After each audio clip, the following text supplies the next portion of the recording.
Welcome back everyone, welcome to civil services study. Test number 6 है, UP PCS के लिए। इस पूरी की पूरी टेस्ट सीरीज़ की प्लेलिस्ट बना रखी है, डिस्क्रिप्शन में लिंक है, वहाँ पर आप टेस्ट नंबर 1 से लेकर 6 तक पहुँच सकते हो। तो चलिए स्टार्ट करते हैं। एक प्रश्न को पढ़ने के बाद 3 से 4 सेकंड का टाइम मिलेगा, अपना भी सोचना कि आंसर क्या होगा। तो क्वेश्चन नंबर 1 पर आ जाइए। दिए गए विकल्पों में विषम शब्द को पहचानिए तो ज़रा। और छांटना इसमें क्या विषम है? Scurvy, beriberi, colour blindness, night blindness. देखिए, बेरी बेरी होता है विटामिन B1 की कमी से, स्कर्वी होता है विटामिन C की कमी से, नाइट ब्लाइंडनेस होता है विटामिन A की कमी से, जिसको बोलते हैं रतौंधी। और कलर ब्लाइंडनेस क्या है? जिसको बोलते हैं हिंदी में वर्णांधता, मतलब रेड, ग्रीन और ब्लू में अंतर स्पष्ट नहीं करवाता व्यक्ति। तो आर्मी में नहीं जा सकता कलर ब्लाइंड, पुलिस में भी नहीं जा सकता, आईपीएस भी नहीं बन सकता, और नहीं बन सकता रेलवे में, ठीक है, किसी पोस्ट पर भी। तो यहाँ जो कलर ब्लाइंडनेस है वो है एक आनुवांशिक रोग, ठीक है। तो ऑड क्या हो जाएगा? हाँ, विषम क्या हो जाएगा? ये विटामिन की कमी से होने वाले रोग हैं। ये एक जेनेटिक डिसीज़ है, जैसे हीमोफीलिया जेनेटिक डिसीज़ है ना, उसी तरह वर्णांधता भी यानी कलर ब्लाइंडनेस भी एक जेनेटिक डिसीज़ है। तो कलर ब्लाइंडनेस जो है एक आनुवांशिक रोग है, जेनेटिक डिसीज़ है। बाकी सब विटामिन से होने वाले रोग हैं। नाइट ब्लाइंडनेस विटामिन A की कमी से, scurvy vitamin C, beriberi vitamin B। Question number 2 पर आ जाइए। निम्नलिखित कथनों पर विचार करना। पहला स्टेटमेंट है, राज्यपाल का पद राष्ट्रपति के प्रसाद पर्यंत है। राज्यपाल बनने के लिए न्यूनतम आयु सीमा 30 वर्ष है और हाल ही में गोवा के नए राज्यपाल सत्यपाल मलिक बनाए गए हैं। देखिए, ये तो बहुत पुराने हो गए, अभी तो भगत सिंह कोश्यारी हैं। तो गलत हो गया तीसरा वाला स्टेटमेंट। जहाँ जहाँ 3 है उसको एलिमिनेट कर दीजिए। कितने कटे? केवल एक ही कटा। राज्यपाल बनने के लिए उतनी ही आयु चाहिए जितनी राष्ट्रपति उपराष्ट्रपति बनने के लिए 35 वर्ष। जहाँ जहाँ 2 है उसको एलिमिनेट कर दीजिए। तो इसका आंसर ऑप्शन नंबर A हो जाएगा। राज्यपाल राष्ट्रपति के प्रसाद पर्यंत हैं, प्रधानमंत्री भी राष्ट्रपति के प्रसाद पर्यंत हैं। तो किसी राज्य का राज्यपाल बनने के लिए न्यूनतम आयु सीमा कितनी है? 35 वर्ष है। क्वेश्चन नंबर 3 पर आ जाइए। आंसर के साथ करते हैं इसका रिवीजन। ऊर्जा का नवीकरणीय स्रोत इनमें से कौन सा है? देखिए, यहाँ जो पेट्रोलियम ऊर्जा है गैर नवीकरणीय है, एलपीजी गैर नवीकरणीय है, कोल गैर नवीकरणीय है। मतलब एक बार इनका यूज़ हुआ तो हुआ, वापस जिनका रिसाइकल नहीं किया जा सकता। पवन ऊर्जा जो है वो नवीकरणीय स्रोत है। ज्वारीय ऊर्जा हो गई, भूतापीय ऊर्जा हो गई, पवन ऊर्जा हो गई, और जो है सौर ऊर्जा, ये नवीकरणीय स्रोत हैं ऊर्जा के। यानी आसान भाषा में समझें तो ऊर्जा के नवीकरणीय स्रोत वे होते हैं जिनका पुनर्भरण किया जा सकता है। अब सौर ऊर्जा कभी ख़त्म होने वाली थोड़ी है, या ज्वारीय ऊर्जा, भूतापीय ऊर्जा, पवन ऊर्जा। निम्नलिखित कथनों पर विचार कीजिए और नीचे दिए गए कूट की सहायता से सही उत्तर का चयन करना है। कथन क्या कहता है? कथन कुछ कहता है। कथन कहता है कि राष्ट्रीय मानवाधिकार आयोग एक गैर संवैधानिक निकाय है। मतलब नॉन कॉन्स्टिट्यूशनल बॉडी है क्या? बिल्कुल है। इसका प्रावधान भारतीय संविधान के किस अनुच्छेद में नहीं है? किसी अनुच्छेद में नहीं है। बिल्कुल नहीं है तो सही हो गया ना। ए और आर दोनों सही हैं। आर ए की व्याख्या भी करता है। किसी आर्टिकल में होती तो फिर संवैधानिक निकाय बन जाती ना। तो गैर संवैधानिक निकाय वे होते हैं, अगर आसान भाषा में समझे तो, जिनका संविधान में उल्लेख नहीं है तथा जिनको आवश्यकता के अनुसार बाद में संसद के अधिनियम द्वारा बनाया जाता है। जैसे आपको पता होगा, राष्ट्रीय मानव अधिकार आयोग नेशनल ह्यूमन राइट कमीशन, राज्य मानव अधिकार आयोग है स्टेट ह्यूमन राइट कमीशन, केंद्रीय सतर्कता आयोग central vigilance commission, NITI Aayog, और राष्ट्रीय विकास परिषद यानी नेशनल डेवलपमेंट काउंसिल।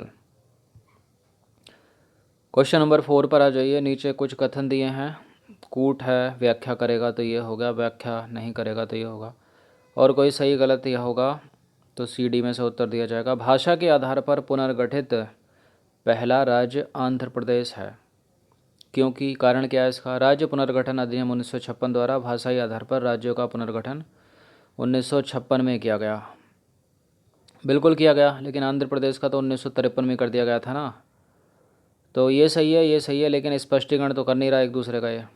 ठीक है, भाषा के आधार पर राज्य, पहला पुनर्गठित राज्य जो है आंध्र प्रदेश है। लेकिन कारण क्या था इसका? इसका कारण था कि मद्रास से जो है भाषाई आधार पर अलग राज्य की मांग हो रही थी, तो आंध्र प्रदेश 1953 में बनाया गया। और एक महापुरुष जो आमरण अनशन पर बैठे थे, उनकी मृत्यु भी हो गई थी। ठीक है, तो पहला सही है, दूसरा भी सही है, लेकिन स्पष्टीकरण नहीं करता है। और फिर अब आंध्र प्रदेश बन गया 1953 में, तो दूसरे स्टेट भी जो है, जो क्षेत्र थे, वो भी मांग करने लगे। फिर एक राज्य पुनर्गठन अधिनियम 1956 बनाया और उसके आधार पर 14 राज्यों और 6 केंद्र शासित प्रदेशों का जो है पुनर्गठन किया गया। तो दोनों के दोनों सही हैं, लेकिन स्पष्टीकरण जो है वो नहीं करता है यहाँ पर। ठीक है, तो राज्य पुनर्गठन अधिनियम 1956 भाषाई आधार पर राज्यों का पुनर्गठन वर्ष 1956 में किया। अब देखिए, भाषा के आधार पर सर्वप्रथम आंध्र प्रदेश को पृथक राज्य के रूप में सृजित किया गया था। इसकी थोड़ी सी हिस्ट्री है, वो देख लेते हैं ज़रा। देखिए 1948 में, 1948 में जो है एस के धर कमेटी बनाई गई कि राज्यों का भाषा के आधार पर पुनर्गठन करो, लेकिन उसने मना कर दिया कि ऐसा नहीं हो सकता। फिर जेबीबी समिति बनाई गई, उसने भी मना कर दिया। लेकिन इन समितियों के गठन के बाद, इनकी मनाही के बाद जो है भाषाई आधार पर राज्य पुनर्गठन हेतु बनी समितियों ने जो भी सुझाव दिए थे कि नहीं हो सकता, नहीं हो सकता, पूरे देश में हुआ क्या, राज्यों के पुनर्गठन को लेकर व्यापक जन आंदोलन शुरू हो गया, जिनमें मद्रास प्रेसिडेंसी से अलग जो है आंध्र प्रदेश बनाने की मांग जो है सबसे प्रबल थी उस समय। तो अक्टूबर 1952 में हुआ क्या, 1952 में पोट्टी श्री रामुलु जो है आमरण अनशन पर बैठ गए, और आमरण अनशन पर बैठते बैठते जो है वो उनकी मृत्यु हो गई। अब हिंसा बढ़ गई इसके बाद, तो सरकार को अगले वर्ष 1953 में आंध्र प्रदेश को जो है नया राज्य बनाना पड़ा। ठीक है, अब इसके बाद क्या हुआ, जब आंध्र प्रदेश बन गया, एक ने पैर उठाया तो और भी। इसके बाद देश के अन्य क्षेत्रों में भी भाषाई आधार पर राज्यों की मांग जो है जोर पकड़ने लगी। और हुआ क्या, 4 साल बाद, 3 साल बाद 1956 में राज्य पुनर्गठन आयोग की स्थापना की गई। और राज्य पुनर्गठन आयोग 1956 के अनुसार जब वो पारित हो गया, तो भाषाई आधार पर 14 राज्यों और 6 केंद्र शासित प्रदेशों का जो है गठन किया गया। ठीक है, तो स्टेटमेंट जो था वो सही है, और उसका जो कारण है वो सही नहीं है, लेकिन वो स्टेटमेंट सही है। ठीक है,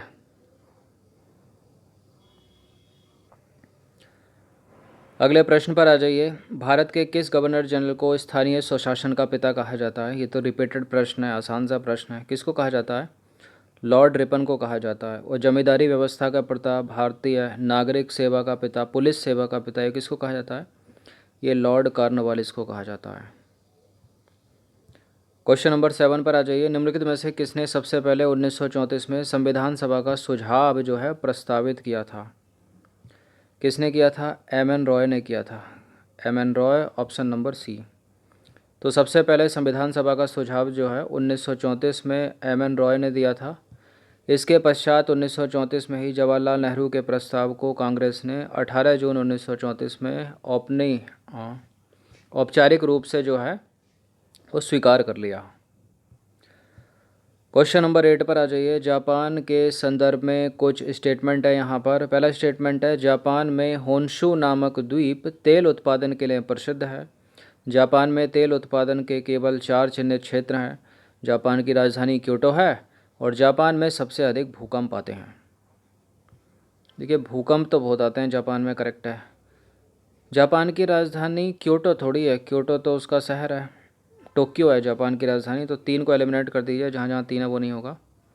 जापान में तेल उत्पादन के केवल 4 चिन्हित क्षेत्र हैं, करेक्ट है ये वाला स्टेटमेंट। जापान में होन्शु नामक द्वीप तेल उत्पादन के लिए प्रसिद्ध है। तो 1 सही हो गया, 2 सही हो गया और 4 सही हो गया। तो इसका आंसर हो जाएगा ऑप्शन नंबर ए। तो जापान की राजधानी टोक्यो है, ना कि क्योटो। क्योटो जापान का शहर है। बाकी सारे स्टेटमेंट करेक्ट हैं। जल्लीकट्टू के संदर्भ में कुछ स्टेटमेंट है। जल्लीकट्टू कर्नाटक का एक बहुत ही प्रसिद्ध त्यौहार है। यह पोंगल त्यौहार का हिस्सा है और मट्टू पिंगल के दिन मनाया जाता है। इस त्यौहार को यरूटा और मंजू बिराट्टू के नाम से जाना जाता है, जिसका अर्थ है सांडों को पकड़ना, सांडों को पकड़ना, बुल। और इस खेल की परंपरा 2500 साल पुरानी मानी जाती है। पहली बात तो जल्लीकट्टू कर्नाटक का नहीं है, तमिलनाडु का है, तो एलिमिनेट कीजिए, एलिमिनेशन मेथड अपनाइए, एक ही कटेगा। यह पोंगल त्यौहार का हिस्सा है और मट्टू पिंगल के दिन मनाया जाता है, सही है। इस त्यौहार को यरूटा और मंजू बिराट्टू के नाम से जाना जाता है, जिसका अर्थ है सांडों को पकड़ना, दूसरा भी, तीसरा भी सही है। इस खेल की परंपरा लगभग 2500 वर्ष पुरानी है, तो सारे बात के 3 करेक्ट हो गए, 2 3 4, 2 3 4, 2 3 4। तो देखिए, जल्लीकट्टू तमिलनाडु का एक बहुत ही प्रसिद्ध त्यौहार है, ना कि कर्नाटक का। अगले प्रश्न पर आ जाइए। निम्नलिखित में से किस क्षेत्र में नोबेल पुरस्कार नहीं दिया जाता? अर्थशास्त्र में दिया जाता है, रसायन में दिया जाता है, शांति में दिया जाता है, कृषि में नहीं दिया जाता। तो नोबेल पुरस्कार विश्व प्रसिद्ध स्वीडिश वैज्ञानिक एवं डायनामाइट के आविष्कारक अल्फ्रेड बर्नार्ड नोबेल द्वारा स्थापित किया गया। देखिए, इसके अंतर्गत 6 क्षेत्रों में नोबेल पुरस्कार दिए जाते हैं। चिकित्सा विज्ञान में, भौतिक विज्ञान में, रसायन विज्ञान में 3 हो गए, साहित्य 4, शांति 5 और अर्थशास्त्र 6। पहला नोबेल पुरस्कार कब दिए गए थे? 1901 में दिए गए थे। और इस समय जो है अल्फ्रेड नोबेल की 5वीं पुण्यतिथि थी। ठीक है। वर्ल्ड वाइड वेब का आविष्कारक कौन है? वर्ल्ड वाइड वेब का आविष्कारक है Tim Berners Lee. Option number C है इसका आंसर। तो वर्ल्ड वाइड वेब जो है प्रणाली के प्रवर्तक ब्रिटिश कंप्यूटर वैज्ञानिक टिम बर्नर्स ली हैं। क्वेश्चन नंबर 12 पर आ जाइए। निम्नलिखित कथनों पर विचार करना है। पहला स्टेटमेंट है, कथन है, महात्मा गांधी को सबसे पहले राष्ट्रपिता, महात्मा गांधी को सर्वप्रथम सुभाष चंद्र बोस ने राष्ट्रपिता कहकर संबोधित किया था। कारण क्या है? गांधी जी के द्वारा न्यू इंडिया और यंग इंडिया नामक पत्रिका का संपादन किया गया। अब पहला स्टेटमेंट कुछ और कह रहा है, दूसरा स्टेटमेंट कुछ और कह रहा है। राष्ट्रपिता कहकर संबोधित सुभाष चंद्र बोस ने किया था गांधी जी को, करेक्ट है पहला स्टेटमेंट। दूसरा गलत है, क्योंकि यंग इंडिया तो गांधी जी की है, लेकिन न्यू इंडिया तो एनी बेसेंट की है ना। तो इसका आंसर क्या हो जाएगा? ए सही है, किंतु आर गलत है, सी। तो देखिए, न्यू इंडिया और कॉमनवेल्थ जो हैं, ये दोनों पत्रिकाएं हैं एनी बेसेंट की, और जो यंग इंडिया वो है महात्मा गांधी की। और ये मोस्ट इंपॉर्टेंट है, कॉमनवेल्थ और न्यू इंडिया बहुत पूछते हैं इसको। द सुटेबल बॉय पुस्तक के लेखक कौन है? द सुटेबल बॉय किसकी रचना है? ये अमृता प्रीतम लगाकर गलत मत कर देना इसको, ये है विक्रम सेठ की। तो द सुटेबल बॉय के लेखक जो हैं विक्रम सेठ हैं। इंपॉर्टेंट बुक है, बहुत पूछते हैं इसको। निम्न में से नेपाली भाषा मुख्य रूप से किस राज्य में बोली जाती है? तो जो पास होगा वहीं बोली जाती होगी। ठीक है। कर्नाटक तो दक्षिणी राज्य हो गया, इसकी संभावना तो ना के बराबर ही है। तो सिक्किम में बोली जाती है, सी है इसका आंसर। तो देखिए, नेपाली जो है नेपाल की राष्ट्रभाषा है। यह नेपाल के 50% लोगों की मातृभाषा है। यह भाषा नेपाल के अतिरिक्त भारत के सिक्किम, पश्चिम बंगाल, असम, मणिपुर, मेघालय, उत्तराखंड तक में बोली जाती है। खजुराहो समूह के प्रसिद्ध स्मारक किस राज्य में है? ये तो सभी को पता होगा इसका आंसर। मध्य प्रदेश की धरोहर है खजुराहो के मंदिर। तो मध्य प्रदेश का एक डिस्ट्रिक्ट है, डिस्ट्रिक्ट का नाम है छतरपुर। वहीं है, चंदेल राजाओं ने इनको बनवाया था। और ये मंदिर जो है चंदेल स्थापत्य की उत्कृष्टता का आज भी बखान करते हैं। इन मंदिरों का निर्माण 950 से 1000 ईस्वी के मध्य करवाया गया था। और यहाँ के मंदिरों में कंदरिया महादेव मंदिर जो है सर्वोत्तम है। वो पंचायतन शैली में बना है ये, मतलब मुख्य मंदिर बीच में होता है और 4 छोटे छोटे मंदिर जो हैं इसके चारों ओर होते हैं। दूरदर्शन की स्थापना किस वर्ष की गई थी? 1959 में। तो दूरदर्शन की स्थापना 15 सितंबर 1959 को की गई थी। 1959 में दूरदर्शन का प्रसारण भारत के सभी रेडियो स्टेशन पर शुरू हो गया था। क्वेश्चन नंबर 17 है, राही सरनोबत, अपूर्वी चंदेला और मनु भाकर का संबंध निम्नलिखित में से किस खेल से है? इससे रिलेटेड एक प्रश्न पूछा थंबनेल पर, बताइए। क्या लगाएं? मुक्केबाजी, बॉक्सिंग करती हैं सब की सब। ये फीमेल प्लेयर हैं इंडिया की। ना तो ये मुक्केबाजी करती, ना ही ये बास्केटबॉल खेलती, ना ये बेसबॉल खेलती। ये तो शूटिंग, मनु भाकर, अपूर्वी चंदेला और राही सरनोबत, शूटिंग, निशानेबाजी।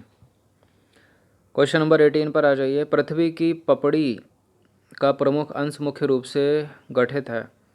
पपड़ी मतलब ऊपरी लेयर ही होती है, तो ऑक्सीजन और सिलिकॉन के द्वारा है ये निर्मित। तो देखिए, भूपर्पटी का ऊपरी भाग स्थलमंडल का सबसे महत्वपूर्ण भाग है। धरातल से 16 किलोमीटर की गहराई तक 95% भूपर्पटी चट्टानों की बनी है, और भूपर्पटी के 87% खनिज सिलिकेट हैं, और क्वार्ट्ज के दो तत्व सिलिकॉन तथा ऑक्सीजन हैं। इस प्रकार पृथ्वी की पपड़ी का मुख्य अंश मुख्य रूप से ऑक्सीजन और सिलिकॉन से गठित होता है। कोकड़ी शासकीय भाषा है, किसकी है? कोकड़ी। कोकड़ी गोवा की है, गोवा तो ऑप्शन में है नहीं, और गोवा के साथ साथ है ये दमन द्वीप की, भी है इसका आंसर।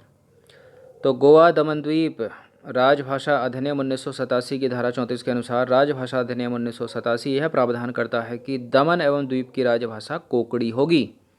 कोकड़ी को भारतीय संविधान की 8वीं अनुसूची में शामिल किया गया है।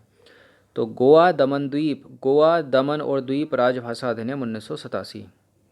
22 भाषाएं ना भारतीय संविधान की 8वीं अनुसूची में, और इनमें से किसी में भी आप यूपीएससी सिविल सेवा का मेंस लिख सकते हो। पता है ये बात आपको? अब पता चल गई होगी। क्वेश्चन नंबर 20 पर आ जाइए। कंप्यूटर विज्ञान में एएसपी का विस्तारित रूप क्या है? एप्लीकेशन सर्विस प्रोवाइडर और एक्टिव सर्वर पेजेस। तो ए और सी दोनों है, डी है इसका आंसर। तो देखिए, एएसपी का पूर्ण रूप होता है एप्लीकेशन सर्विस प्रोवाइडर। यह एक ऐसी कंपनी होती है जो ग्राहकों को सॉफ्टवेयर और आईटी सेवाएं एक नेटवर्क के माध्यम से उपलब्ध कराती है। इंपॉर्टेंट है एएसपी। और कंप्यूटर विज्ञान में एएसपी का पूर्ण रूप एक्टिव सर्वर पेजेस भी होता है। तो एक नॉलेज के लिए याद रखिए इसको, एप्लीकेशन सर्विस प्रोवाइडर और एक्टिव सर्वर पेजेस। तो कुछ इंपॉर्टेंट प्रश्न थे जीएस के, इसका रिवीजन एक बार तो कर ही लेना कम से कम। सारे के सारे स्टैटिक ही था। करंट एक आध रहा होगा, राही सरनोबत वाला वो। चलिए, धन्यवाद।